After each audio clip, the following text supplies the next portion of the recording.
What if I told you that the moment you've been secretly hoping for is actually the moment you need to be most careful? Right now, somewhere in the world, someone is staring at their phone. Their hands are trembling, their breath is shallow, and on that screen, there it is. The name they told themselves they'd forgotten, the message that changes everything. Maybe it says, "Hey." Maybe it says, "I've been thinking about you." Or maybe it's just three dots, typing and deleting as if they can't decide what to say either. And your brain, it's screaming at you to respond immediately. Your heart is doing backflips. Every cell in your body is reconnecting to something you thought was dead. I need you to pause. Not because your feelings aren't real, not because what you're experiencing isn't valid, but because what you're about to do next will determine everything. Let's talk about what this moment actually means. You need to understand something about the psychology of the human mind, and specifically about why this message feels so overwhelmingly powerful. See, when someone leaves you, whether it's a month ago or a year ago, your brain doesn't just move on. It creates something called in psychology an effect. This is the psychological principle that says unfinished business weighs on us heavier than resolved business. The door that closed without explanation, it stays open in your mind. Not because you want them back, but because you never got closure. And now, that door just cracked open again. Here is what's happening inside your nervous system right now. When your phone lights up with their name, your brain releases a surge of dopamine, the same chemical that activates when we anticipate reward. You feel excited, you feel alive, you feel like maybe, just maybe, this is the second chance you've been waiting for. But I need you to hear this very clearly. The feelings are real. The person who left is still the same person. Before you write back, before you let your emotions pull you into a reply you might regret, let me tell you what you're really experiencing, because understanding this is going to save you from months of pain. When an avoidant person leaves a relationship, they don't leave because they stopped caring. They leave because they couldn't handle how much they were caring. It's a defense mechanism buried deep in their psychology. They build walls not because they want to keep you out, but because they don't know how to manage what's inside them. And that silence they left you with, that silence didn't just hurt you. It created something else inside you. It created a wound that never fully closed. Every unanswered question became a splinter in your mind. Every what if became a door that stayed ajar. And now, with one text, your brain is trying to heal that wound by letting them back in. But here's what you must realize. Your nervous system is confusing relief with love. You're confusing the familiar with the right. And I know right now, you might be angry at me for saying this. You might want to tell me that this time is different, that they've changed, that what you had was special. I'm not here to tell you it wasn't special. I'm here to tell you that you deserve someone who doesn't make you wait for answers. You deserve someone who doesn't disappear and reappear based on their convenience. Before I show you exactly what to do next and how to protect your heart while making the right decision, I need you to promise yourself something. Promise yourself that you will watch the rest of this video before you respond to that text. Not because I want to control your choices, but because what I'm about to share with you will change how you see this entire situation. It will give you clarity that you don't have right now. And that clarity, it will save you from a cycle that most people never escape. So keep watching, because what comes next will rewire how you think about this person, this situation, and most importantly, yourself. That text is still sitting there, unread. Or maybe you've read it 17 times already, and part of you is still waiting for some kind of sign that tells you what to do next. But here's what nobody ever told you about avoidant people. They didn't leave because you weren't enough. They didn't disappear because they found something better. They walked away because something inside them was screaming too loud, and they didn't know how to make it stop. Let me break this down in a way that will change everything. There are three main attachment styles in psychology: secure, anxious, and avoidant.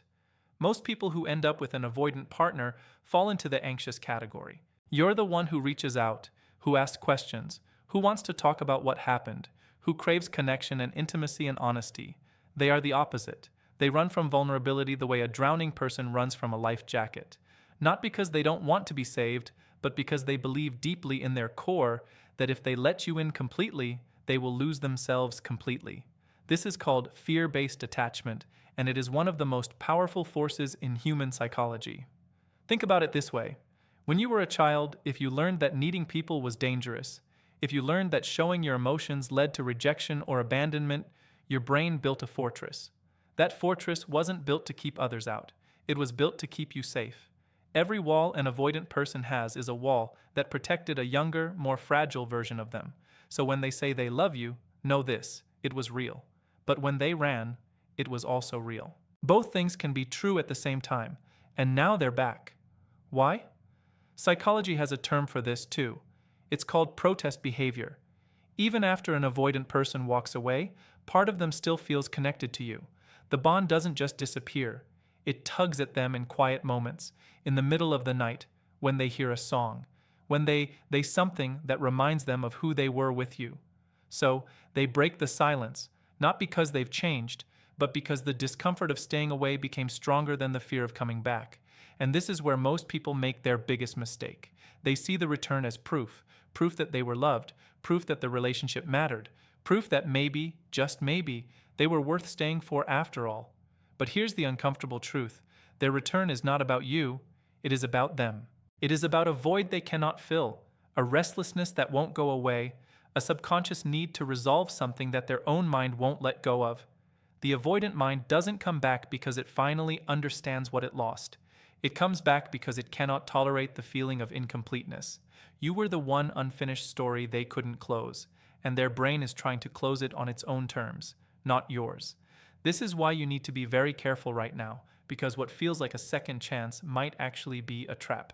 Not because they're evil, but because they are operating from the same broken place that made them leave in the first place. They haven't fixed themselves. They haven't done the work. They simply felt a pull strong enough to override their fear, temporarily. And if you let them back in without understanding this, you will be right back where you started, maybe even worse, because now you know what it's like to lose them once. And that fear that will eat you alive if they leave again. But there is another way. There is a way to respond to this situation with clarity instead of confusion, with power instead of desperation, with self-respect instead of emotional begging. And that starts with one question, one single question that most people never ask themselves. I'm going to give you that question in the next section, and when you hear it, something inside you will shift. Something will click, and you will finally see this entire situation for what it really is. Don't skip ahead. Don't go back to that text yet, because what I'm about to show you next will rewire the entire way you think about this person, about your past, about your future. Keep watching. That question, it sounds simple, almost too simple, but I promise you, it's the most important thing you will hear today. Here it is. Am I reaching for this person or for the version of myself that existed when I was with them? Read that again, slowly. Because most people never ask this question. They respond to the text. They jump back into the conversation. They allow themselves to be pulled in by the gravity of old feelings. And somewhere deep down, they convince themselves that what they're feeling is love. But what if it's not? What if what you're feeling is something else entirely? See, there is a psychological concept called nostalgic distortion. This is how your brain rewrites history when you're apart from someone. It filters out the pain. It amplifies the good moments. It turns a complicated relationship into a beautiful memory. And that beautiful memory? It's not them. It's what you chose to remember. Ask yourself this honestly. When you think about your time together, what do you actually see? Do you see late-night conversations full of laughter? Do you see the person who made you feel seen and understood? Do you see someone who challenged you to grow? Or do you also see the silence, the nights they didn't answer your calls, the moments you felt invisible in your own relationship, the times you shrunk yourself down just to keep the peace? Most people only see the first version, the curated version, the one their heart wants to hold on to. But here's what growth actually looks like. Growth means you stop needing the past to validate your present. You are not the same person who stayed 3 months ago, 6 months ago, a year ago. That person made decisions based on what they thought they deserved. That person tolerated things that their soul was screaming against. That person stayed because they were afraid of being alone, not because they were certain of their value, but something changed in you. Something cracked open in that silence, in that space they left behind. You had no choice but to build yourself from the ground up.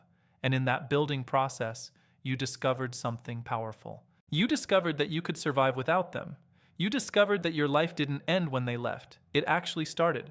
So, let me ask you something else. If this person walked back into your life today, the same patterns, the same walls, the same inability to be present when things get hard, would you be choosing love or would you be choosing the comfort of the familiar? Because those are two very different things. Love doesn't require you to prove yourself over and over. Love doesn't disappear when things get difficult. Love shows up consistently and says, I'm here, I'm not leaving, you are safe with me. But familiarity? Familiarity will keep you in the same cycle forever. Familiarity will whisper in your ear and tell you that this is the best you can get, that no one else will understand you the way they do, that you should be grateful they came back at all. That is a lie. And I need you to protect yourself from that lie right now, because your worth was never proven by their return. Your value was never determined by whether they chose to come back or not. You were complete before they ever entered your life, and you are complete now, even with the absence, even with the silence, even with the wound that still hasn't fully healed. The right person won't make you question your worth. The right person will confirm it every single day. Not with words, with actions, with consistency, with a presence that says, I see you, I'm not going anywhere, you are enough exactly as you are. Now, I'm not telling you to shut the door in anger. I'm not telling you to burn every bridge and pretend they never existed. I'm telling you to stand in your power. I'm telling you to look at this entire situation from a place of clarity, not confusion, from a place of strength, not desperation. Because the person you become after this decision will shape everything that comes next. And in the final section of this video, I'm going to share with you exactly why your future is so much brighter than your past, regardless of what you choose to do next. Don't go anywhere. There is a version of you that no longer exists. That version stayed up at night wondering why they weren't enough. That version sent long messages, hoping for short replies. That version tolerated silence because they were too afraid to demand better. That version believed that love had to hurt to be real. You are not that version anymore. Somewhere between their absence and now, something shifted. Something deep inside you broke. But it wasn't a breaking that destroyed you. It was a breaking that freed you. The chains you didn't even know you were wearing, they fell off. And what was underneath was someone stronger, someone clearer, someone who finally understood that silence is not a mystery to solve. Silence is an answer, and the answer is you deserve more. You deserve someone who chooses you without hesitation, someone who reaches for you in difficult moments, not only when it's convenient for them, someone who looks at your text and doesn't type and delete, someone who shows up not with excuses but with presence. But here's the thing, nobody talks about enough. Sometimes closing the door doesn't happen in anger. Sometimes it happens in peace. Sometimes the most powerful thing you can do is simply turn away. Not because you hate them, but because you love yourself enough to walk forward. And that is what this moment is really about. It's not about whether you respond to that text. It's not about whether you give them another chance or close the chapter forever. It's about one thing and one thing only. Who do you choose to be from this moment forward? Do you choose the version of you that runs back to familiar pain? Or do you choose the version of you that walks into uncertain peace? Because let me tell you something about uncertainty. When you walk away from what's familiar, your brain will scream at you. It will tell you that you're making a mistake. It will bring up every good memory and use it as a weapon against your decision. But those memories, they're not the whole truth. They're fragments. They're edited highlights. They're your brain trying to pull you back into a pattern that kept you small. You are not small anymore. Look at everything you survived. Look at every night you thought you couldn't make it through. And you did. Look at every moment you wanted to reach out and you didn't. Every time you chose yourself over the desperation. Every time you sat with the pain instead of running from it. That is strength. That is growth. That is something they never gave you credit for. But something you know in your bones is true. You are unbreakable. Not because nothing hurts anymore, but because you learned how to hold yourself together when everything was falling apart. And now you get to build something new. Something that doesn't require you to shrink. Something that doesn't demand that you explain yourself over and over. Something that doesn't disappear when things get hard. The right person will not complete you because you are already complete. The right person will simply choose to walk beside you, matching your pace, honoring your journey, showing up with consistency every single day. So whatever happens next, whether you respond to that message or not, whether they change or they don't, whether this story continues or it ends, Know this with absolute certainty. You were always enough. You were enough when they were there. You were enough when they were gone. You were enough in the silence. You were enough in the healing. You were enough before you even knew what you were worth, and you are enough now. Let that be the last thought that sits in your mind. Not from me. From the deepest, most powerful version of yourself. The one who built herself back up from nothing, who learned to trust again, who chose peace over pain, who closed the door not in anger, but in certainty. You are not going back. Not because you can't, but because you won't. Because the person you are becoming deserves someone who never made you question your worth. And that person? You.